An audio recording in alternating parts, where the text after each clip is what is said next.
Hello guys, எல்லாருக்குமே வணக்கம். இன்னைக்கு நம்ம நிஷிர் தாக் அப்படின்ற ஒரு ரொம்ப வித்தியாசமான பெங்காலி படத்தை தான் இந்த ஸ்டோரி ரிவ்யூல பார்க்க போறோம். இங்க ஒரு ஊர் இருக்குங்க. அந்த ஊருக்குள்ள ராத்திரி ஆச்சுன்னா எல்லா ஆண்களும் அவங்க வீட்டுல போயிட்டு கதவை தாப்பால் போட்டுப்பாங்களாம். கிட்டத்தட்ட 85 வருஷமா அந்த ஊர்ல அங்க இருக்கிற ஆண்கள்லாம் ஃபாலோ பண்ணிட்டு இருக்கிற மாதிரியும், முக்கியமா அந்த ஊர்ல வாழ்றதுக்கு சில ரூல்ஸ் அண்ட் ரெகுலேஷன்லாம் இருக்குங்க. அங்க யாருமே பாட்டு பாடவே கூடாதான், பாட்டு கேட்கவும் கூடாதான். அவ்வளவு ஏங்க, அங்க கரண்ட் கூட இல்லைங்க. இப்படிப்பட்ட கிராமத்துக்குள்ளதான் ஒரு 6 மாணவர்கள் வராங்க. இந்த கிராமத்துடைய மூட நம்பிக்கையெல்லாம் போக்கி இதை எல்லாத்தையும் சரி பண்ணணும்னு நினைக்கிற அவங்களுக்கு பல அதிர்ச்சிகள் காத்திருக்குங்க. அதெல்லாம் என்ன, கதையில அடுத்தடுத்து என்ன மாதிரியான ட்விஸ்டுகள் காத்திருக்கு அப்படின்ற எல்லாத்தையும் தான் இந்த வீடியோல ரொம்ப பரபரப்பாவே பார்க்க போறோம். அதுக்கு நீங்க பண்ண வேண்டியதெல்லாம் இந்த வீடியோக்கு ஒரு சின்ன லைக்கோட கண்டினியூ பண்றது மட்டும்தான். ஏன்னா அதுதான் நிறைய பேருக்கு போய் இந்த வீடியோவை சேர்க்கும். பை தி வே, நான் கவின், நீங்க பாக்குறது நம்மளோட பிலிம் பை. படத்துடைய ஆரம்பத்திலேயே ஒரு குதிரை வண்டியில ஒரு பாடகர் போயிட்டு இருக்கிற மாதிரி காட்டுறாங்க. இந்த கதை எப்போதுல இருந்து 85 வருஷத்துக்கு முன்னாடி நடக்கிற மாதிரியும் அங்க காமிப்பாங்க. அப்படி அந்த பாடகர் ஒரு மன்னரோட அரண்மனையில பாட்டு பாடத்துக்காக தாங்க போயிட்டு இருக்காரு. அப்ப திடீர்னு அவருடைய குதிரை வண்டி அங்க நடு காட்டுல நிக்குதுங்க. இவர் என்னாச்சுன்னு குரலை கொடுத்து பார்த்தா அந்த குதிரை வண்டியை ஓட்டிட்டு போனவரை ஆளை காணோம். கொஞ்ச நேரத்திலேயே இவர் போன அந்த குதிரை வண்டியில ஒரு சின்ன அறை மாதிரி இருக்குங்க. அதுக்குள்ளதான் உட்காந்துக்கிட்டு இவர் போவாரு. அப்ப திடீர்னு அந்த அறையுடைய கதவை யாரோ தட்டுற மாதிரி அவருக்கு சவுண்ட் வருது. இவரும் பயந்து போய் யாருன்ற மாதிரி கேட்க, இவர் பேர் நாராயணன். இவர் பேரையும் வெளியில இருக்கிற அந்த பெண்மணி கரெக்டா சொல்றாங்க. ஏதோ பெண்ணோட வாய்ஸ் வேற கேக்குது, அதுவும் நடு காட்டுல இருந்து கேக்குது. சரி, கதவை திறந்து பாப்போம்னு சொல்லி இவர் கதவை திறக்கிறாரு. ஆனா அங்கேயோ இவருக்கு பேரதிர்ச்சி காத்திருக்குங்க. அண்ணி, நீங்களா அண்ணி, என்ன ஒண்ணும் பண்ணிடாதீங்க அண்ணின்னு சொல்லியும் கதறாரு. அப்பதான் அங்க ஒரு சிவப்பு புடவை கட்டிக்கிட்டு நிஷி அப்படின்ற ஒரு பொண்ணு பெரிய பெரிய நகங்களை வச்சுக்கிட்டு அரைக்கி மாதிரி இவர் முன்னாடி வந்து நிக்கிற மாதிரி காட்டுறாங்க. இங்க அவரோட கதையும் முடியுதுங்க. அடுத்த நாள் காலையில அதே காட்டுக்கு நடுவுல அவரு அங்க இருக்கிற மரத்துல பின்னமா தொங்கிக்கிட்டு இருக்காருங்க. அதை பார்த்து ஊர் மக்களும் அதிர்ச்சி ஆகுறாங்க. சோ இப்படிதாங்க இந்த படத்தோட கதை ஆரம்பிக்குது. இப்ப கட் பண்ணா 85 வருஷம் கழிச்சு நிகழ்காலத்துல அதே கிராமத்தை காமிக்கிறாங்க. அப்படி அந்த கிராமத்துக்குள்ள ஒரு கார் வந்துகிட்டு இருக்குங்க. அந்த காருக்குள்ள 6 மாணவ மாணவிகள் வராங்க. அதுலதான் நம்ம ஹீரோயினான திட்லியையும் காமிக்கிறாங்க. இந்த தலையை எட்டி பார்த்து பாட்டு பாடுறாங்களே, இவங்க தான் ஹீரோயின் திட்லி. வண்டியில முன்னாடி சீட்ல ஒரு பையன் உட்காந்து இருக்கான்ல, அவனோட பேர் சுந்தருங்க. அந்த பையனை இந்த திட்லி ரொம்ப வருஷமாவே காதலிச்சுக்கிட்டு இருக்காங்க. அந்த ஊருக்குள்ள ராமா அப்படின்ற மாதிரி ஒரு பையன் இருக்காங்க. அந்த பையன் இந்த 6 பேரோட கேங்ல தான் இருப்பான். அவன் தான் அவங்க ஃப்ரெண்ட்ஸ் 6 பேரையுமே, நம்ம எப்பவுமே காலேஜ்ல தானே இருக்கோம், ஹாஸ்டல்ல தானே தங்குறோம், ஒரு வாட்டி எங்களோட ஊருக்கு வாங்க, எங்க ஊர்ல இந்த துர்கா ஃபெஸ்டிவல்லாம் சூப்பரா கொண்டாடுவாங்க. அது இல்லாம கல்கத்தால எப்படி ட்ரெடிஷ்னலா இந்த துர்கா ஃபெஸ்டிவல்லாம் கொண்டாடுறாங்க அப்படின்றத பாருங்க. நீங்க அங்க தங்கறதுக்கு ஒரு பெரிய அரண்மனையே இருக்கு. ஊருக்காரங்கெல்லாம் மூட நம்பிக்கையினால அந்த அரண்மனை பக்கமே வரமாட்டாங்க. நம்ம அங்க சந்தோஷமா தங்கிப்போன்னு சொல்லிதான் இப்ப அவங்க நண்பர்கள் எல்லாம் கூப்பிட்டுக்கிட்டோம் அவன் அந்த கிராமத்துக்குள்ள வந்திருக்கான். அதே மாதிரி இந்த மாணவர்களும் அந்த கிராமத்துல நிஷி அப்படின்ற மாதிரி ஒரு பேயை நம்புறதாகவும், அதுக்காக கிராமத்து மக்கள்லாம் ராத்திரியானா வெளியே வராம இருக்காங்க. முக்கியமா ஆண்கள். இந்த மூட நம்பிக்கையெல்லாம் நம்ம ஒழிக்கணும். முக்கியமா ரவீந்திரநாத் தாகூர் இருக்காரு பாத்தீங்களா, அவரே 85 வருஷத்துக்கு முன்னாடி அந்த நிஷி உயிரோடு இருந்த காலத்துல அவங்களுக்கு ஒரு கடிதமே போட்டிருக்காராம். அப்படி அந்த நிஷி யாரு அப்படின்ற எல்லாத்தையும் தெரிஞ்சுக்கிறதுக்கு தான் இந்த 6 மாணவர்களும் இப்ப அந்த கிராமத்துக்கு வந்திருக்காங்க. இப்ப அந்த கிராமத்துக்குள்ள நுழைஞ்சதும் ஒரு டீ கடை இருக்குங்க. அந்த டீ கடையிலையும் அந்த அரண்மனையை பத்தி விசாரிக்கிறாங்க. ஆனா அவருமே, தயவு செஞ்சு இந்த கிராமத்துக்குள்ளயும் அந்த அரண்மனையை நோக்கியும் போவாதீங்க, வெளியூருக்காரங்க யாருமே அந்த கிராமத்துக்குள்ள போறதில்ல, நானே அதனால்தான் கிராமத்துல இருந்து வெளியே வந்து இந்த கடையை வச்சிருக்கேன் அப்படின்னு எவ்வளவோ சொல்லி பாக்குறாருங்க. ஆனா இவங்க கேட்கற பாடு இல்ல. இப்போ ஒரு மீன்பாடி வண்டியில இவங்க லிப்ட் கேட்டோம். இப்ப அந்த அரண்மனைக்கு வந்தோம். இவங்க 6 பேரும் இறங்குறாங்க. முன்னாடி சொன்ன பாத்தீங்களா, இந்த கிராமத்துக்கார ஒரு தம்பி தான் அவங்க ஃப்ரெண்ட்ஸ் கேங்க கூட்டிட்டு வந்திருப்பாருன்னு. அந்த தம்பி பேரு ராமான்னு சொல்லிருப்பானே, அந்த ராமா அதே கிராமத்துல இருக்கிற ஒரு வயசான தாத்தாவை வந்து பாக்குறாரு. இந்த தாத்தா தாங்க இப்ப இவங்க பின்னாடி இருக்கிற அந்த அரண்மனைய பாத்துக்கிறவர் போல. அப்படி அவர்கிட்டயும் அரண்மனை சாவிய வாங்குறாங்க. அந்த தாத்தா இவங்க தங்கறதுக்கு முன்னாடி, தம்பி இந்த அரண்மனையில தங்கிதான் ஆகணுமான்னு இன்னொரு வாட்டி யோசிச்சு பாத்துக்கங்கன்னு சொல்ல, அட ஏயா நீ வேற பேய் படத்துல வர மாதிரியே பேசுற, சரி நைட்டு டின்னர் சமைச்சிட்டியா அப்படின்ற மாதிரி அந்த தாத்தா கிட்ட அந்த ராமா கேக்குறாரு. டின்னர் என்னோட வீட்டுல சமைச்சு வைக்கிறேன், ஆனா ராத்திரிக்கு மேல எங்க ஊர் ஆண்கள்லாம் வெளியே வரதில்ல, நீங்க ஒரு விளக்க எடுத்துட்டு வந்து அந்த டின்னரை வாங்கிட்டு போயிடுங்க. அப்புறம் தம்பி, உங்களை பார்த்தா ஏதோ மியூசிக்கல் பேண்ட் மாதிரி வேற இருக்கு, பாட்டு கீட்டு பாடி தொலைஞ்சிடாதீங்க, இந்த ஊருக்குள்ள யாருமே பாட்டு பாடக்கூடாது, தடை பண்ணி வச்சிருக்கோம் அப்படின்ற மாதிரியா அவர் சொல்றாரு. இப்ப இவங்களுமே அப்படியே அந்த அரண்மனைக்குள்ள வராங்க. ஒரு பயங்கரமான இருட்டுங்க. நம்ம ஹீரோயின் இருக்காங்க பாத்தீங்களா, திட்லி, அவங்களுமே அந்த அரண்மனைக்குள்ள ஒரு சாமி சிலை இருக்குங்க. ஆனா அது ரொம்ப டஸ்டோடையும் தூசி படர்ந்து இருக்கிறத அவங்க பாக்குறாங்க. அப்ப நம்ம ஹீரோயினுக்கு ஏதோ ஒரு விஷயம் ஞாபகம் வர மாதிரி தோணுதுங்க. கொஞ்ச நேரத்திலேயே அந்த ஊருக்கார ராமானு ஒருத்தனை சொல்லிருப்பான் பாத்தீங்களா, அவனும் இவங்க கூட அந்த அரண்மனையில தான் தங்குவான். அவனோட பேரை சொல்லி ஏதோ ஒரு பொண்ணு கூப்பிடுற மாதிரி அவருக்கு தோணுது. பிரம்மையா இருக்கும் அப்படின்னு சொல்லிட்டோம். எல்லாரும் லக்கேஜ் வச்சுட்டு அப்படியே தங்க ஆரம்பிப்போம் அப்படின்னு சொல்லி இவங்க ஃப்ரெண்ட்ஸோட அந்த அரண்மனையில நிறைய ரூம்கள் இருக்குங்க. அப்படி ஒவ்வொரு ரூம்ல ஆண்களும் பெண்களும் தனித்தனியா தங்குற மாதிரி காட்டுறாங்க. அதே வேளையில இந்த ராமா இருக்கால அந்த ஊருக்கார பையங்க அவங்க ஃப்ரெண்ட்ஸ் கிட்டயும், எங்க அம்மாவுடைய வீடு இங்கதான் பக்கத்துல இருக்கு. நான் சின்ன வயசுல இருக்கும் போதே எங்க அம்மா ஹாஸ்டலுக்கு அனுப்பி சிட்டில படிக்க வச்சுட்டாங்க. சின்ன வயசுக்கு அப்புறம் இப்பதான் நான் ஊருக்கே வரேன். ஒரு வாட்டி அம்மாவை போய் பார்த்துட்டு வந்துடுறேன்னு சொல்லிட்டோம். இவர் அப்படியே அந்த இருட்டுல தன்னுடைய அம்மாவை பார்க்கறதுக்கும் கிராமத்துக்குள்ள நுழையிறாரு. மகனை பார்த்ததும் சந்தோஷப்படுவாங்கன்னு பார்த்தா அவங்க அம்மாவோ, எதுக்குடா இந்த ஊருக்கு வந்த, இங்க வரக்கூடாதுன்னு சொல்லி தானே உன்னை டவுன்லயே படிக்க வச்சேன். உங்க அப்பாவுக்கு அப்படி ஆனதுக்கு அப்புறமும் நீ இந்த ஊருக்குள்ள தைரியமா வந்திருக்கானா, நான் என்னத்த சொல்றதுன்ற மாதிரியும் புலம்பிக்கிட்டு இருக்காங்க. அதே வேளையில இங்க அரண்மனை தங்கற நம்ம ஹீரோயினோ சுந்தர்னு ஒரு பையனை லவ் பண்ணுவாங்கல்ல, அப்படி அந்த சுந்தரோட ஜாலியா வாக்கிங் போயிட்டு இருக்காங்க.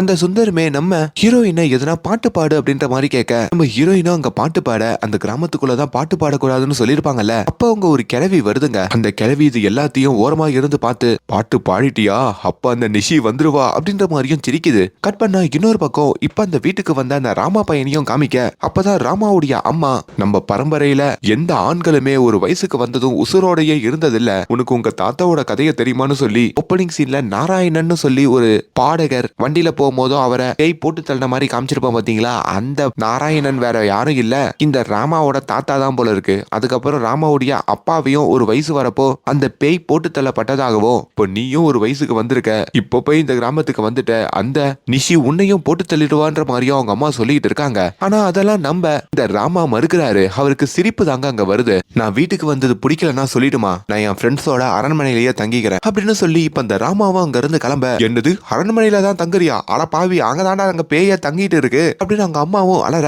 அம்மா சொல் கேட்காம இந்த ராமா இப்போ அரண்மனையை நோக்கியும் திரும்புறாரு. அப்ப பின்னாடி ராமா ராமா அப்படின்ற மாதிரி ஒரு சவுண்ட் கேக்குதுங்க. அது ஒரு பெண்ணோட வாய்ஸ் தான். என்னம்மா இங்கேயே வந்துட்டியான்னு சொல்லி இப்ப அந்த ராமா அங்க திரும்பி பார்த்தா அங்க அந்த பேய் நிஷி வந்து நிக்குதுங்க. இங்க நம்ம ஹீரோயின் இருக்காங்க பாத்தீங்களா, திட்லி, அவங்களுக்குமே ராத்திரி எல்லாம் தூக்கம் வரல. புது இடம் அப்படின்றதுனால அப்படியே கேண்டீன்ல வச்சு தெரிஞ்சுக்கிட்டு இருக்காங்க. அப்ப அவங்களுக்கு ஒரு பயங்கரமான சத்தம் கேக்குது. என்னன்னு அரண்மனை வாசலுக்கு வந்து பார்த்தா ஓப்பனிங் சீன்ல அந்த நாராயணன் எப்படி ஒரு மரத்தில் தொங்கிட்டு இருந்தாரோ அதே மாதிரி இப்ப இவங்க ஃப்ரெண்டு ராமாவும் அந்த மரத்துல தொங்கிக்கிட்டு இருக்காரு. ஆமாங்க, ராமாவோட கதையை அங்க முடிச்சிடறாங்க. அவ்வளவுதாங்க, அங்க அவங்க ஸ்ரம்பிச்சு போறாங்க. கட் பண்ணா மறுபடியும் இந்த கதை 85 வருஷத்துக்கு முன்னாடி போகுதுங்க. முன்னாடி ஒரு பாடகரை காமிச்ச பாத்தீங்களா, அவருடைய பிரதரான இன்னொரு மியூசிஷியனை அங்க காமிக்கிறாங்க. மொத்தம் அந்த பாடகர் கூட 5 பேர் பிறந்திருப்பாங்க. அதுல அந்த 4வது தம்பியும் தன்னோட 3வது பிரதர் கிட்ட, தம்பி போய் சேர்ந்துட்டான், எனக்கு ரொம்ப பயமா இருக்குடா, நம்ம பண்ண பாவத்துக்கு தான் அண்ணி நம்மள பழி வாங்குறாங்க போல இருக்கு அப்படின்ற மாதிரியும் பேசிக்கிட்டு இருக்க. அதுக்கு தான் சொன்னேன் அப்பயே வேணான்ட்டு, இதுக்கப்புறம் உங்க கூட நான் சேர மாட்டேன்னு சொல்லிட்டோம். இப்ப அந்த நபரும் ஒரு ஆத்தங்கரையோரம் வந்து உட்காந்துக்கிட்டு இருக்கான். அப்படி அங்க உட்காந்து இருக்கும் போதோ அவனோட பின்னாடி வந்து ஒரு பெண்ணுடைய வாய்ஸ்ல அவன் பேரை கூப்பிடுற மாதிரியே அங்க அவனுக்கு கேக்குதுங்க. இவன் யாருன்னு திரும்பி பார்த்தா அவங்களோட அண்ணியான நிஷி வந்து நிக்கிறாங்க. உன்னை விற்று விற்றுன்னு இவன் கெஞ்சினாலும் அங்க அவங்க கையாலேயே அந்த நபரையும் அவங்க போட்டு தள்ளுறாங்க. உங்களுக்கு ஒரு சின்ன குழப்பம் இருக்கலாம், இவங்களா யாரு, இவங்களை எதுக்கு அந்த பேய் போட்டு தள்ளுதுன்ட்டு. எல்லாம் பாத்துக்கிட்டே வாங்க, கிளைமேக்ஸ்ல தான் அதை ரிவீல் பண்ணுவாங்க. கட் பண்ணா மறுபடியும் கதை நிகழ்காலத்துக்கு வருதுங்க. இப்ப அந்த ராமா போய் சேர்ந்ததுக்கு அப்புறம் அவனுடைய உடலையும் கொண்டு வந்து அந்த அரண்மனையிலேயே வச்சுட்டு எல்லாரும் அழுதுகிட்டு இருக்காங்க. ராமாவுடைய அம்மாவும் அங்க வந்து, எவ்வளவோ சொன்னேனேடா இங்க இருக்காதுன்ட்டு, உங்க அப்பா காண மாதிரி உங்க தாத்தா காண மாதிரி உனக்கும் ஆயிடுச்சுன்ற மாதிரியும் அவங்க அழுக. இப்ப போலீஸ்காரங்களும் அங்க வராங்க. இங்க எந்த காலேஜ், எதுக்காக இந்த ஊருக்கு வந்திருக்கீங்க அப்படின்னு எல்லா தகவலையும் கேக்குறாங்க. நீங்க தான் இந்த அரண்மனைக்கு வந்து திட்டம் போட்டு இந்த ராமாவை போட்டு தள்ளிட்டீங்கன்னு உங்க மேல எனக்கு ஒரு சந்தேகம் இருக்கு. அதனால இந்த ராமாவுடைய உடம்ப நாங்க ஆய்வு பண்ணி முடிக்கிற வரைக்கும், இந்த கேஸை நாங்க க்ளோஸ் பண்ற வரைக்கும் நீங்க இந்த ஊரை விட்டு போக கூடாது, இங்கேயே இந்த அரண்மனையிலேயே தான் தங்கணும் அப்படின்னு ரொம்ப ஸ்ட்ரிக்டாவே அந்த இன்ஸ்பெக்டர் இவங்க கிட்ட சொல்லிடுறாங்க. இப்ப அந்த இடத்துல ராமாவுடைய அம்மாவும் மயக்க போட்டு விழறாங்க. நம்ம ஹீரோயினும் அவங்கள தான் கையில தாங்கிக்க, எம்மா என் பையனுடைய உசுறு தாமா பிரிஞ்சிருச்சு, உங்க உசுரையாச்சும் காப்பாத்திக்கங்கம்மா, நீங்க 5 பேராச்சும் இந்த ஊர்ல இருந்து கிளம்பிடுங்கம்மா, இங்க அந்த மோசமான பேய் நிஷி இருக்குமா, உங்களை சும்மா விடாதுன்ற மாதிரியும் சொல்ல, அம்மா சொல்லிட்டு இருக்கீங்க, யாருமா அந்த நிஷி, உங்களுக்கு அதை பத்தி எதனா கதை தெரியுமான்ற மாதிரி கேட்கும் போதுதான் அவங்க 85 வருஷத்துக்கு முன்னாடி நடந்த ஒரு உண்மையை சொல்றாங்க. முன்னாடி காமிச்ச பாத்தீங்களா ஒரு 2 பேரு போய் சேர்ந்த மாதிரி அவங்களோட கதை தாங்க. அவங்க மொத்தம் 6 பிரதர்ஸா. அவங்க 6 பேருமே ஒரு இசைக்குழுவா சேர்ந்து ஒருத்தர் பாட்டு பாடுவாரு, ஒருத்தர் வீணை வாசிப்பாரு, இன்னொருத்தர் தபலா வாசிப்பாரு. அப்படி நிறைய இடத்துல போயிட்டு அவங்க பெர்ஃபார்ம் பண்றது உண்டு. அவங்களுடைய பாடல்களுக்கு மொத்த பெங்காலியுமே அடிமையா இருந்திருக்குங்க. ஆனா என்னதான் அவங்க எவ்வளவு நல்லவங்க மாதிரி வெளியே இருந்தாலும் உள்ளுக்குள்ள அவ்வளவு அழுக்கானவங்களாம். அவங்க வீட்லயே ஒரு சின்ன பொண்ணு வேலை பார்த்துட்டு இருந்தாங்க போல. அந்த சின்ன பொண்ணு கிட்டயே அவங்க தப்பா நடக்க பார்த்திருக்காங்க. அப்படி மோசமான அந்த 6 பேரு தான் இங்க எதுனா பண்ணிருக்கணும். அந்த 6 பேரு தான் இந்த அரண்மனையில வாழ்ந்தாங்க. அவங்களாலதான் இப்ப அந்த நிஷி வந்துகிட்டு இருக்கான்ற மாதிரியும் அந்த கதைய அரையும் குறையுமா அந்த அம்மா சொல்றாங்க. ஏமா முழு கதைய சொல்லு அப்படின்ற மாதிரி ஹீரோயின் கேட்கும் போது எனக்கு முழு கதை தெரியலமா, ஆனா அந்த 6 பேரால இங்க ஏதோ ஒண்ணு நடந்தது மட்டும் உண்மைன்னு சொல்லி அவங்க அங்க இருந்து கிளம்ப இப்ப ஹீரோயினுமே என்னடா நம்ம கூட வந்த ஃப்ரெண்டுக்கு இப்படி ஆயிடுச்சேன்னு சொல்லி மேல அவங்க ரூம்ல வந்தும் ஜன்னல் வழியா பாத்துட்டு இருக்காங்க. அப்ப தூரத்துல ஒரு பொண்ணு ஊஞ்சல்ல ஆடிட்டு இருக்க மாதிரியும் அவங்க சிவப்பு கலர் சாரி கட்டிட்டு இருக்க மாதிரியும் கவனிக்கிறாங்க. இவங்களுக்கு ஒரு மாதிரி பயம் வந்துருது. அங்க தன்னோட காதலன் சுந்தர் கிட்டையும் அங்க யாரோ இருக்காங்கன்ற மாதிரியும் பதற அங்க யாருமே இல்ல, இந்த ஊருக்காரங்க தான் இங்க பேய் இருக்கு இது இருக்குன்னு திரியிறாங்கன்னா நீயும் அப்படி பேசாத, இங்க யாரோ ஒருத்தன் தான் இது எல்லாத்தையும் பண்ணிட்டு இருக்கான், அந்த ஒருத்தனை நம்ம கண்டுபிடிப்போம் அப்படின்ற மாதிரியும் சொல்றாரு. இப்ப இந்த கேஸ் முடிகிற வரைக்கும் இந்த 5 பேருமே அரண்மனையில தான் தங்கணும்னு சொல்லியிருப்பாங்க. அப்படி அந்த 5 பேருக்கு காவலா அங்க ஒரு கான்ஸ்டேபிளும் தங்க ஆரம்பிக்கிறாரு. இங்க நம்ம ஹீரோயின் அவங்க ரூம்ல தூங்கிட்டு இருக்கும் போதோ அவங்க கிட்ட ஒரு பாட்டியம்மா வராங்க. முன்ன சீன்ல கூட ஹீரோயினை பின்னாடி இருந்து ஃபாலோ பண்ணிருப்பாங்களே அவங்க தாங்க. அவங்க நேரா ஹீரோயின் கிட்ட வந்துட்டு என்ன ஞாபகம் இருக்கா, நீ எப்படி இருக்கன்ற மாதிரி கேட்க ஹீரோயின் அங்க பதறி போறாங்க. ஐயோ அம்மா கத்துறாங்க. இப்ப ஹீரோயினுடைய நண்பர்களும் என்னாச்சுன்னு ரூமுக்கு ஓடி வந்து பார்த்தா அங்க அந்த பாட்டி இருக்காங்க. இப்ப அந்த கான்ஸ்டபிள் கிட்டையும் நீங்க என்ன காவலுக்கு இருக்கீங்க, வெளியாளுகளை நீங்க எப்படி உள்ள விடலாம், இந்த பாட்டி எங்க இருந்து கூட்டிட்டு போங்கன்னு சொல்ல அந்த பாட்டியும் ஏதோ ஒரு விஷயத்த சொல்ல வராங்க. ஆனா அதை சொல்ல விடாமையே அவங்க கூட்டிட்டு போக படுறாங்க. இப்ப மறுபடியும் ராத்திரி நம்ம ஹீரோயினால தூங்க முடியலைங்க. மேல இருக்கிற ஒரு ரூமுக்கு வந்து பாக்கலான்னு நினைக்க அப்படி அவங்க நடந்து போறப்போ பின்னாடி அந்த நிஷி வேற நின்னுட்டு இருக்குங்க. இப்ப மெல்ல அந்த ரூம்ல வந்து கைய வைக்கிறாங்க. ரூமுக்குள்ள இருந்து யாரும் கதவு தட்டுற மாதிரி அவங்களுக்கு தோணுது. பயந்து போய் கீழே ஓடி வந்தா அவங்களுடைய கண்ணாடியில ஒரு பெண்ணுடைய உருவம் அவங்களுக்கு தெரியுது. இன்னொரு பக்கம் அதே அரண்மனைக்கு இப்ப காவலுக்கு இருக்கிற அந்த கான்ஸ்டபிளை காமிக்கிறாங்க. அந்த கான்ஸ்டபிளுடைய பேரை சொல்லியும் யாரோ ஒரு பெண் வந்து கூப்பிட 3 வாட்டி அவரோட பேரை சொல்லி அவர் திரும்பி பார்த்துட்டாருன்னா அந்த பேய் அந்த நபரை போட்டு தள்ளிடுமா. இவருக்கு வேற விஷயம் தெரியாம திரும்பி பார்த்துட அவருக்கு பேய் இருக்கிறத பார்த்து அங்க நெஞ்சு வலியே வந்துருதுங்க. அதுல அந்த கான்ஸ்டபிள் போய் சேர்ற மாதிரியும் காட்டுறாங்க. இப்ப மறுபடியும் கட் பண்ணா இந்த கதை 85 வருஷத்துக்கு முன்னாடி போகுது. 6 பிரதர்ஸ பத்தி சொல்லிருப்பேன் பாத்தீங்களா, அதுல 3ஆவதா இருக்கிற இன்னொரு நபரையும் இப்ப இந்த நிஷி எய்ம் பண்ணிருக்க போல. அவருமே என்னுடைய 2 பிரதருக்கு இப்படி ஆயிடுச்சுன்னு சொல்லி ரூம்ல உட்காந்து அழுதுகிட்டு இருக்க அப்ப ரூம்ல அவர் பின்னாடி வந்து திவாகர் அப்படின்னு அவர் பேரை சொல்லி யாரோ கூப்பிடுறாங்க. 3 வாட்டி திரும்பி பார்க்க கூடாதுன்னு சொல்லி அவர் கண்ட்ரோல் பண்ணாலும் வாய்ஸ் ரொம்ப கியூட்டா இருக்கேன்னு சொல்லி திரும்பி பாத்துறாருங்க. பார்த்தா அங்க அந்த நிஷி தான் வந்து நிக்குது. இப்போ அவரு கதையும் அந்த நிஷி முடிக்குது. இப்போ அடுத்த நாள் காலையிலயுமே நம்ம ஹீரோயினும் அவங்களுடைய நண்பர்களும் வெளியே வர அரண்மனை வாசல்ல பயங்கரமான கூட்டம் கூடி இருக்கு. ஊருக்காரங்களாம் வந்து நிக்கிறாங்க. என்னன்னு பார்த்தா அங்க இருக்கிற கான்ஸ்டபிள் போய் சேர்ந்திருக்காருங்க. இப்ப போலீஸ் இன்ஸ்பெக்டரும் பயங்கர காண்டாக என்ன அடுத்தடுத்து இப்படி சம்பவம் நடந்துகிட்டே இருக்கு, எனக்கு கண்டிப்பா இந்த 5 பேர் மேலதான் சந்தேகம் இருக்கு, இங்க எங்கேயும் போக கூடாதுன்னு சொல்ல ஊருக்காரங்களும் இதெல்லாம் பண்றது அந்த பேய் நிஷி தான், உங்களுக்கு எங்க ஊரை பத்தி தெரியாது, எல்லாரும் வெளியே போயிடுங்க, அப்பதான் இந்த 5 பேர் பொழைப்பாங்கன்னு சொன்னாலும் அந்த இன்ஸ்பெக்டர் அதை நம்ப மறுக்கிறாரு. இன்னொரு பக்கம் நம்ம ஹீரோயினுமே ராத்திரி தான் ஒரு பியானோ வாசிக்கிற ஒரு மியூசிக் சத்தத்தை கேட்டதாகவும் அதுக்காக தான் ராத்திரி மேல அந்த ரூமுக்கு போனதாகவும் அப்ப ரூமுக்குள்ள இருந்து யாரும் கதவு தட்டுற சவுண்டு கேட்டுது. உண்மையாலேயே இங்க அமானுஷமா ஏதோ இருக்குன்ற மாதிரியும் தன்னுடைய ஃப்ரெண்ட்ஸ் கிட்டையும் சொல்லிக்கிட்டு இருக்காங்க. ஆனா உங்க ஃப்ரெண்ட்ஸுமே இதெல்லாம் நம்ப மறுக்கிறாங்க. உண்மையிலேயே பேயின்னு ஒண்ணு இல்ல, எல்லாமே பொய் தான், உன்னோட பிரம்மதான்னு சொல்றாங்க. அப்பதான் இந்த அரண்மனையை பாத்துக்கிற ஒரு தாத்தாவை காமிச்சிருப்போம் பாத்தீங்களா, அவர் அந்த இடத்துக்கு வராருங்க. ஆக்சுவலி இந்த அரண்மனையை உங்களுக்கு வாடகைக்கு கொடுக்கறதுக்கு முன்னாடி நான் ஒரு விஷயத்த சொல்றதுக்கு மறந்துட்டேன். இந்த அரண்மனையை நாங்க பரம்பரையா காவல் காக்குறோம். அப்படி இதுக்கு முன்னாடி எங்க அப்பா தான் இந்த அரண்மனையை காவல் காத்தாரு. அப்படி அவர் காவலுக்கு இருக்கும் போதோ அவருக்கும் அந்த பியானோ சவுண்டு கேட்டிருக்கு. அவர் அந்த நிஷிய தன் கண் கூட பாத்திருக்காரு. அப்படி இப்ப இந்த ஹீரோயின் திட்லி சொல்ற எல்லா உண்மையும் உண்மைதான் மேடம் அப்படின்ற மாதிரியே இப்ப அந்த தாத்தாவும் சொல்றாருங்க. இப்ப அந்த ஃப்ரெண்ட்ஸ் கேங்ல சுந்தர்னு ஒரு பையன் திட்லிய கூட லவ் பண்ணுவானே, அவனுமே சரி ஓகே வாங்க மேல போய் அந்த ரூம் எப்படி இருக்குன்னு பாத்துட்டு வந்துருவோன்னு சொல்லி இப்ப மேலையும் வரான். கிட்டத்தட்ட நம்ம சந்திரமுகி ரூம் இருக்கு பாத்தீங்களா, அது மாதிரி அந்த ரூம் பூட்டப்பட்டு இருக்குங்க. அந்த தாத்தாவும் அந்த பூட்டை உடைக்காதீங்கன்னு சொன்னாலும் அதை மீறி அந்த பூட்டை அந்த 5 இளைஞர்களும் சேர்ந்து உடைக்கிறாங்க. அப்படி அந்த ரூமுக்குள்ள வந்து பார்த்தா நிஷி அப்படின்றவங்க உசுரோடு இருக்கும் போதோ எப்படி இருந்தாங்கன்னு சொல்லி ஒரு ஓவியமும் இருக்குங்க. அதை பார்க்கும் போதோ நம்ம ஹீரோயின் மெய் மறந்து போறாங்க. அவளை ஏன் தான் யாருன்றதையே மறந்து ஏய் நிஷி எப்படி இருக்க, நான் தான் உன்னுடைய ஃப்ரெண்டுன்னு சொல்லி அந்த போட்டோவை பார்த்து அவங்க பேசிக்கிட்டு இருக்க இதெல்லாம் அவங்க நண்பர்களும் கவனிக்கிறாங்க. ஹீரோயினுக்கு ஏதோ ஆயிடுச்சு போல இருக்குன்னு சொல்லி ஹீரோயினையும் சமாதானப்படுத்தி கீழே கூட்டிட்டு போக அதே வேலையில இவங்க கேங்ல இருக்கிற ஒரு பயந்த பையனை காமிக்கிறாங்க. அவனுமே எல்லாரும் போனதுக்கு அப்புறம் அங்க இருக்கிற ஒரு பியானோவை பாக்குறான். ஆஹா, நேத்து ராத்திரி இந்த ரூம்ல இருந்துதான் பியானோ சவுண்ட் கேக்குதுன்னு நம்ம ஹீரோயின் திட்லி சொன்னா. இந்த ரூமோட பூட்டையே இப்பதான் நம்ம உடைச்சோம், பார்த்தா அவ சொன்ன மாதிரியே உள்ள பியானோ இருக்கு அப்படின்னு இது எல்லாத்தையும் பார்த்து அவனும் பயந்து கீழே ஓடி வர இது எல்லாத்தையும் ஓரமா இருந்து அந்த நிஷியும் கவனிக்குதுங்க.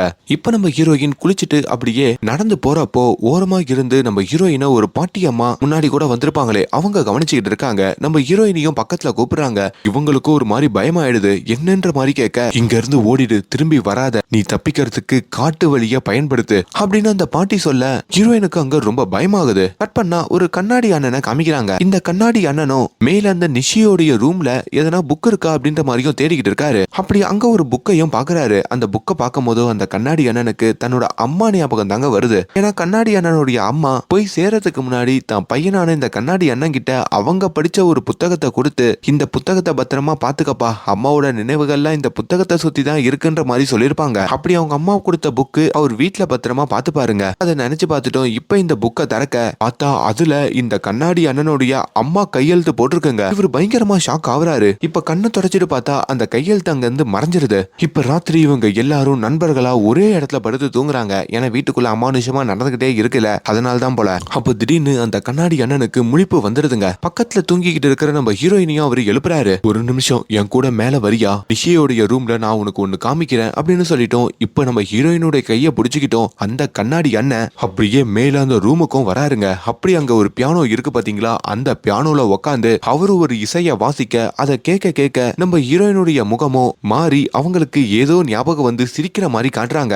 இப்ப அந்த இசைய வாசிச்சு முடிச்சதோ அந்த கண்ணாடி அண்ணன் நம்ம ஹீரோயினை பார்த்துட்டு இன்னுமா என்ன ஞாபகம் இல்ல, நான் தான் நிஷி அப்படின்ற மாதிரி ஹீரோயின் கிட்ட சொல்றாரு. கட் பண்ணா கதை திரும்பி மறுபடியும் 85 வருஷத்துக்கு முன்னாடி போகுதுங்க. அந்த கிராமத்துல இருக்கிற கிணத்துல ஏதோ பயங்கர வெயிட்டா இருக்கு, யாராலையும் இழுக்க முடியல. அங்க இருக்கிற பெண்கள்லாம் சேர்ந்து இழுக்க அது உள்ள இருந்து ஒரு பிணம் வருதுங்க. அது அந்த 6 பிரதர்ஸ் இருக்காங்க பாத்தீங்களா, அதுல 4ஆவதா இருக்கிற பிரதரையும் அந்த நிஷி போட்டு தள்ளிடுது போல. அவருடைய பிணத்தை தான் எடுத்திருக்காங்க. கட் பண்ணா நிகழ்காலத்துக்கு கதை வர இங்க கீழே தூங்கிக்கிட்டு இருக்கிற அந்த ஃப்ரெண்ட்ஸுமே எழுந்துக்கிறாங்க.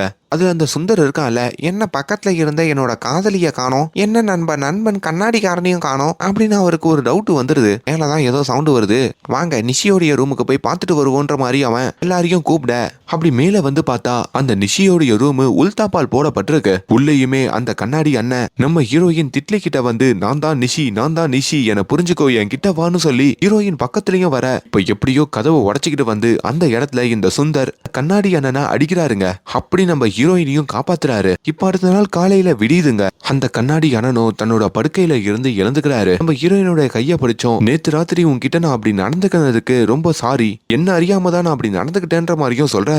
அப்ப அந்த கண்ணாடி அண்ணனுடைய பேரை பின்னாடி இருந்து ஏதோ ஒரு பெண் கூப்பிடுற மாதிரி அவருக்கு தோணுதுங்க. அதுல அவர் ரொம்பவுமே டிஸ்டர்ப் ஆகுறாரு. இப்ப மறுபடியும் ராத்திரி ஆகுது. ராத்திரி மறுபடியும் அந்த கண்ணாடி அண்ணன் நம்ம ஹீரோயினுடைய ரூமுக்கு வர உங்ககிட்ட எப்படி சொல்றதுன்னு தெரியல, நேத்து ராத்திரியில இருந்து என்னோட காதுல ஏதோ ஒரு பொண்ணு என் பேரை சொல்லி கூப்பிடுற மாதிரி கேட்டுக்கிட்டே இருக்கு, திரும்பி பார்த்தா யாரும் இல்ல, எனக்கு ரொம்ப பயமா இருக்குன்ற மாதிரியும் ஹீரோயின் கிட்ட சொல்ல அந்த கண்ணாடி அண்ணனுக்கும் நேத்துல இருந்து எனக்கு ஒரு லெட்டர் ஞாபகமாவே இருக்கு, அதுவும் முக்கியமா அந்த நிஷியோட ரூமுக்கு போனதுல இருந்து அந்த லெட்டர்ல ஏதோ முக்கியமான தகவல் இருக்கலாம், நம்ம இன்னொரு வாட்டி நிஷியோட ரூமுக்கு போய் அந்த லெட்டரை தேடுவோமான்னு சொல்லி இப்ப ஹீரோயினை கூப்பிட்டுக்கிட்டு மறுபடியும் அந்த ராத்திரி இந்த ரூமுக்கு வராங்க. அப்படி அந்த லெட்டரை தேட ஆனா அந்த லெட்டரை காணுங்க. அப்பதான் அந்த வயசான பாட்டி இருக்காங்கல்ல, அவங்க அந்த இடத்துக்கு வர அந்த லெட்டர் அந்த பியானோக்கு அடியில இருக்குன்ற மாதிரி சொல்றாங்க. அப்படி பியானோக்கு அடியில அங்க ஒரு லெட்டர் இருக்குங்க. எடுத்து படிச்சு பார்க்கும் போதோ அந்த லெட்டர் 85 வருஷத்துக்கு முன்னாடி இப்ப இருக்கிற நம்ம ஹீரோயின் திட்லிக்கு போட்ட லெட்டர்ன்ற மாதிரியும் தெரிய வருது. அப்படி அந்த லெட்டரை படிக்கும் போது தான் ஹீரோயினுக்கு ஒரு கதை ஞாபகம் வருது. 85 வருஷத்துக்கு முன்னாடி இப்போ பேயா சொல்லப்படுற அந்த நிஷி அப்படின்றவங்க உசுரோட இருந்த காலத்துல அவங்களுக்கு ஒரு உயிர் தோழி இருக்காங்க. அவங்களோட பேரு ஸ்னேகா. அந்த ஸ்னேகா திருமணமாகாத பொண்ணுங்க. ஆனா இந்த நிஷி இருக்காங்கல்ல, அவங்க திருமணமானவங்க. முன்னாடி ஒரு 6 பிரதர்ஸ காமிச்சிருப்போம் பாத்தீங்களா, அதுல இருக்கிற ஒரு மூத்தவரை தான் இவங்க திருமணம் பண்ணிருப்பாங்க.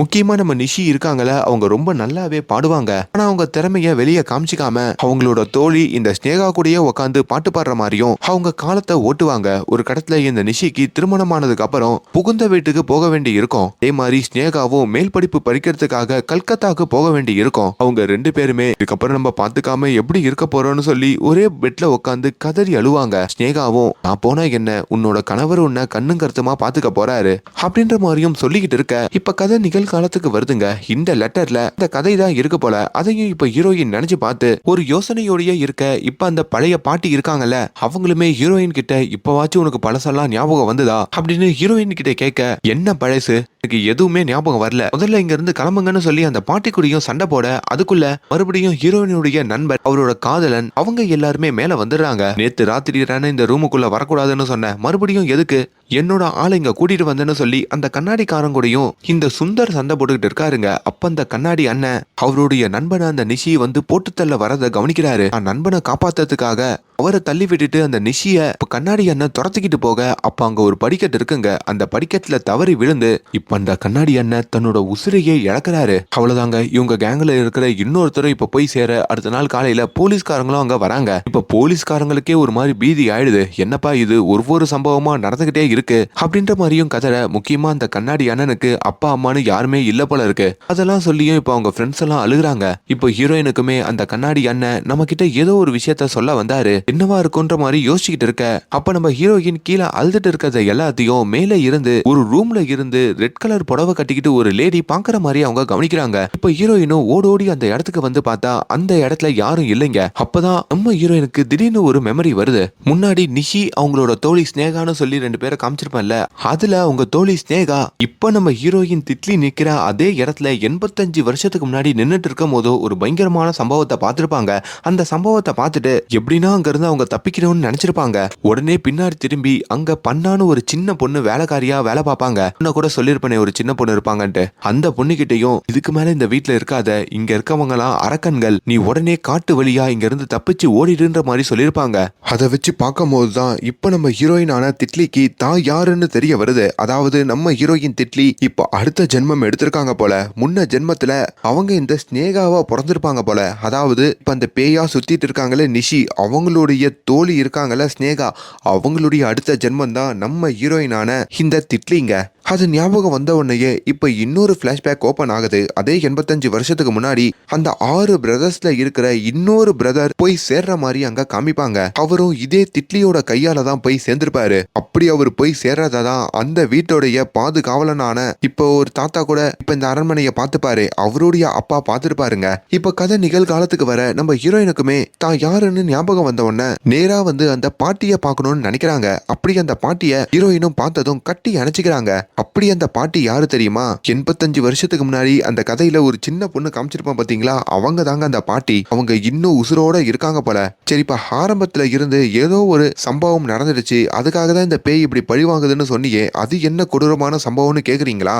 இதோ உங்களுக்காக. துர்கா ஃபெஸ்டிவல் வருதுங்க. அப்படி துர்கா ஃபெஸ்டிவல் அப்போ 85 வருஷத்துக்கு முன்னாடி இதே வீடு கோலாகலமா இருக்கு. அப்படி அந்த வீட்டுல இருக்கிற அந்த 6 பிரதர்ஸுமே அவங்களுடைய இசை திறமைய ரவீந்திரநாத் தாகூர் முன்னாடி காமிக்கணும்னு நினைக்கிறாங்க. அப்படி உங்களோட அரண்மனைக்கு இப்ப ரவீந்திரநாத் தாகூரே வந்திருக்காருங்க. அவர் முன்னாடியும் இவங்க மண்டியிட்டு பாட்டெல்லாம் பாடி காமிக்கிறாங்க. ஆனா தாகூருக்கு இவங்களோட பாடல் பெருசா பிடிக்கலைங்க. அவர் இந்த இசை நிகழ்ச்சிய பாதிரியே நிக்க சொல்லிட்டு அதே வீட்டுல இருக்கிற இந்த நிஷி இருக்காங்கல்ல, அவங்கள பாட்டு பாட சொல்றாரு. அந்த பாட்டை கேட்டதும் அவருக்கு இப்படி ஒரு சந்தோஷத்தை கொடுக்குது. இப்படி ஒரு வாய்ஸை நான் கேட்டதே இல்ல, இந்த பொண்ணோட வாய்ஸ்ல ஒரு மேஜிக் இருக்கு அப்படின்னு இந்த 6 பிரதர்ஸ்ல இருக்க ஒரு மூத்தவரை தானே நம்ம நிஷி கல்யாணம் பண்ணிருப்பாங்க. அப்படி அந்த மூத்தவர்கிட்டையும் உன் மனைவிய வீட்டோட நிஷியோட வேலை பார்க்கணும்னு சொல்லி ஒடுக்கி வச்சிடாத. அவளை பாட்டு பாட அரும்பு, அவளுக்குள்ள திறமை இருக்கு, அவ உன்னவே மிஞ்சிடுவா அப்படின்ற மாதிரியும் சொல்லுவாரு. இதுல அவங்க கணவருக்கு பயங்கர கோவம் வருங்க. கணவர் மாதிரியே அவருடைய பிரதர்ஸுக்கும் பயங்கர கோவம் வரும். இன்னொரு பக்கம் நம்ம ஹீரோயின் நிஷியுமே அவரே நம்மள பாராட்டிட்டாங்கன்னு சொல்லி சந்தோஷத்திலையும் தான் ஃப்ரெண்டு ஸ்னேகா கிட்ட அதெல்லாம் சொல்லி ஜாலியா கலந்து பேசிக்கிட்டு இருக்க. அப்படி ஒரு வேலையில தான் நம்ம நிஷிக்கு தாகூர் கிட்ட இருந்து ஒரு கடிதம் வந்திருக்கும். இன்னொரு வேலையில அவங்க ஃப்ரெண்டு ஸ்னேகாவும் கல்கத்தாக்கு கிளம்பி மேல் படிப்பு படிக்கிறதுக்காக போறதாகவும் அங்க பேசிக்கிட்டு இருப்பாங்க. இதுல நிஷி ரொம்ப சேட் ஆயிருப்பாங்க. அவங்க வீணைய வாசிச்சபடி அம்மன் முன்னாடி உட்காந்து பாடிக்கிட்டு இருக்க. அதையுமே ஊருக்கு கிளம்புறதுக்கு முன்னாடி அவங்க ஃப்ரெண்டு ஸ்னேகா ஒரு ஓரத்துல இருந்து கேட்பாங்க, அதாவது ஒரு பால்கனி மேல இருந்து. அப்போ ஒரு பயங்கரமான சம்பவம் இந்த நிஷிக்கு நடந்திருக்கோங்க. அத அவங்க கண்கூடா பார்க்க கட் பண்ணா கதை நிகழ்காலத்துக்கு வருதுங்க.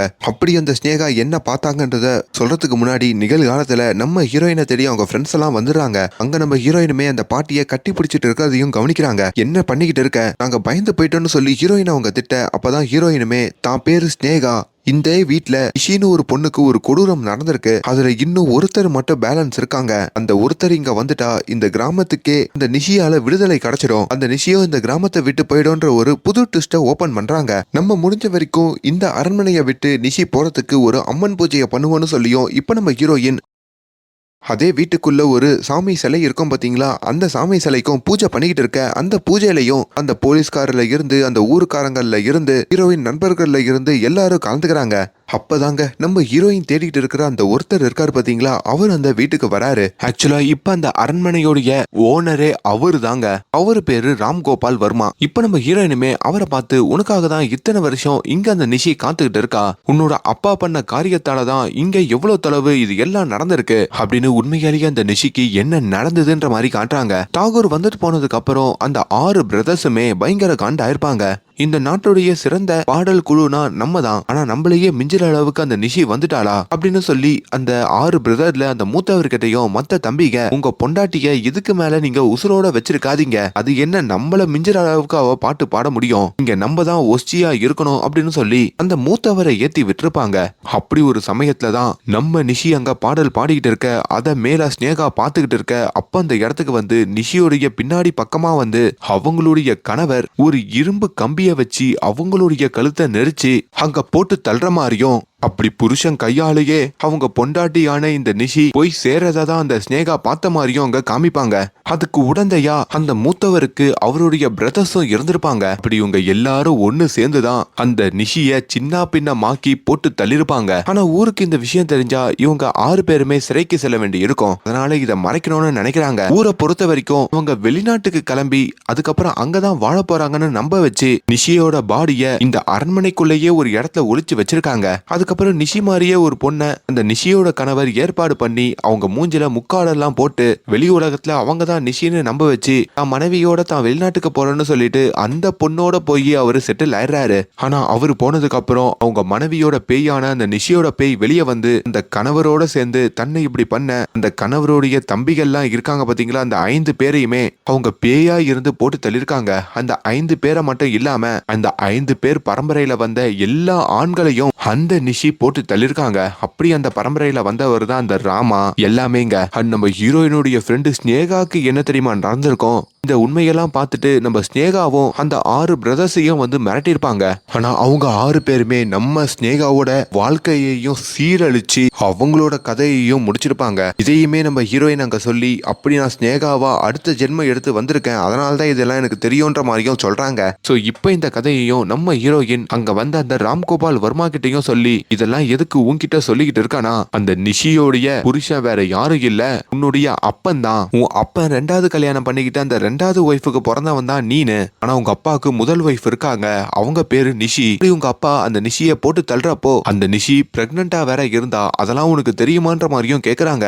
அதையுமே அந்த நபர் மறுக்கிறாரு. நீங்க பொய் சொல்றீங்க, எங்க அப்பாவுக்கு 2வது கல்யாணம்லாம் ஆகல, அவர் நிஷின்னு சொல்லி ஒரு பொண்டாட்டியோட தான் வாழ்ந்தாரு, எங்க அம்மா தான் நிஷின்ற மாதிரி தான் அம்மாவையே மாத்தி அந்த ராம்கோபால் வர்மாவும் சொல்ல இங்க ஆண்களை பார்த்தாலே அந்த நிஷி விடாது, இங்க அம்மாவையே மாத்தி நீ நடிக்கிறல்ல உன்னை கண்டிப்பா அந்த நிஷி விடாதுன்ற மாதிரியும் ஹீரோயின் அங்க சொல்றாங்க. நீ ஒழுங்கு மரியாதையா உங்க அப்பா அந்த நிஷிய இந்த அரண்மனைக்குள்ள எங்க புதைச்சி வச்சாருன்ற மாதிரி மட்டும் சொல்லிடு, அவங்களுக்கு கடைசி ரிச்சுவல்லாம் பண்ணி அவங்கள எரிச்சிட்டா அந்த பேய் இங்க இருந்து போயிடும் அப்படின்னு சொன்னாலும் இப்ப அந்த ராம்கோபால் வர்மா கேட்காம அந்த அரண்மனையை விட்டும் கிளம்புறாரு.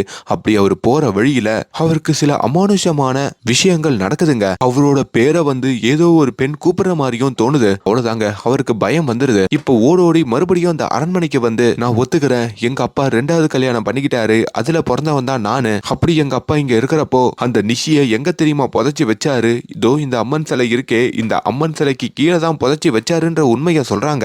அவ்வளவுதாங்க, இப்ப போலீஸ்காரங்களும் அந்த அம்மன் சிலை கீழே இருக்கிற அந்த பிணத்தை எடுக்க முயற்சிக்க இன்னொரு பக்கம் இந்த ராம்கோபால் வர்மாவும் நான் வந்த வேலை முடிஞ்சிருச்சுன்னு சொல்லி அரண்மனையை விட்டு கிளம்ப அப்போ ஒரு இடி விழுந்து ராம்கோபால் வர்மா போய் சேர்ற மாதிரியும் காட்டுறாங்க. அந்த நிஷியோடைய பாடியையும் நம்ம ஹீரோயின் எடுத்துக்கிட்டு அந்த ஊரை விட்டு கிளம்ப ஊருக்காரங்களும் வந்து தடுத்து நிப்பாட்டுறாங்க. என்னன்னு கேட்டதுக்கு நிஷி என்னதான் திருமணம் பண்ணிக்கிட்டு அவர் புருஷன் வீட்டுக்கு வந்து இந்த ஊர்ல வாழ்ந்தாலும் அவங்களும் எங்க ஊருக்காரங்க தான், அதனால அந்த நிஷிக்கு எங்க ஊர்லயே அந்த கடைசி ரிச்சுவலை பண்ணிருங்கன்ற மாதிரியும் வணங்கி கேட்டுக்க இப்ப ஹீரோயின் முகத்திலேயே ஒரு சின்ன சிரிப்பு வருதுங்க. அப்படி ஒரு வழியா அந்த கடைசி ரிச்சுவலையும் பண்ணி இப்ப நிஷியோடைய ஆத்மாவும் நல்லபடியா போய் சேர்ற மாதிரி காட்டுறாங்க.